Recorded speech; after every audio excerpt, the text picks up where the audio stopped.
শান্তিপূর্ণ পরিবেশে দোহারে এসএসসি পরীক্ষা শুরু।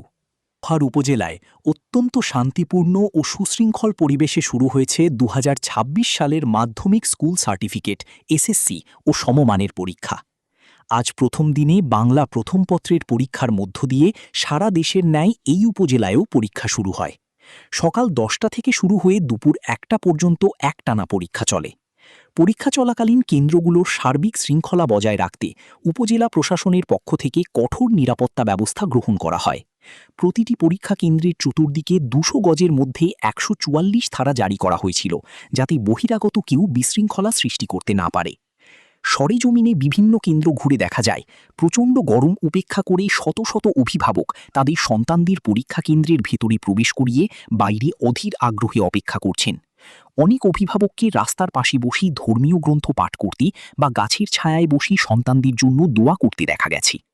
গরমের কারণে পরীক্ষার্থী ও অভিভাবকদের কিছুটা দুর্ভোগ পোহাতে হলেও সার্বিক পরিবেশে সন্তোষ প্রকাশ করেছেন তারা।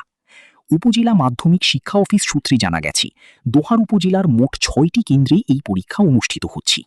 দোহার উপজেলার সহকারী মাধ্যমিক শিক্ষা অফিসার শাম্মী আক্তার নাসরিন পরীক্ষার সার্বিক তথ্য নিশ্চিত করেছেন। উপজেলার ৬টি কেন্দ্রে মোট পরীক্ষার্থীর সংখ্যা ছিল ২০৬৭ জন।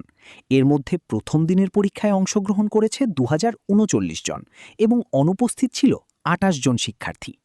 কেন্দ্রভিত্তিক উপস্থিতির পরিসংখ্যান: জয়পাড়া সরকারি পাইলট উচ্চ বিদ্যালয় মোট পরীক্ষার্থী সংখ্যা ৪৯৫, উপস্থিতি ৪৮৮, অনুপস্থিতি ৭। বেগম আয়েশা পাইলট বালিকা উচ্চ বিদ্যালয় মোট পরীক্ষার্থী সংখ্যা ৪৮৭, উপস্থিতি ৪৭৮, অনুপস্থিতি ৯।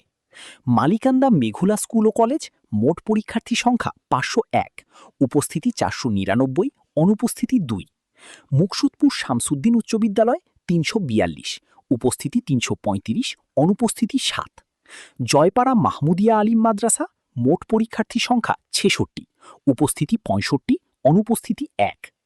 জয়পাড়া টেকনিক্যাল স্কুল ও কলেজ মোট পরীক্ষার্থী সংখ্যা ১৭৬ জন, উপস্থিতি ১৭৪, অনুপস্থিতি ২।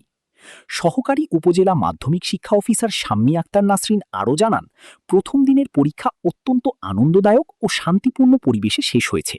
কোনো কেন্দ্রে অপ্রীতিকর ঘটনার খবর পাওয়া যায়নি। পরীক্ষার্থীদের উপস্থিতির হারও সন্তোষজনক। উপজেলা প্রশাসনের নিয়মিত তদারকি এবং আইন শৃঙ্খলা বাহিনীর কড়া পাহারায় আগামী পরীক্ষাগুলো একইভাবে সম্পন্ন হবে বলে আশা প্রকাশ করছেন সংশ্লিষ্টরা। ঢাকার দোহার থেকে শহীদুল ইসলাম শরীফ, সিনিয়র স্টাফ রিপোর্টার, দৈনিক নতুন দৃষ্টি।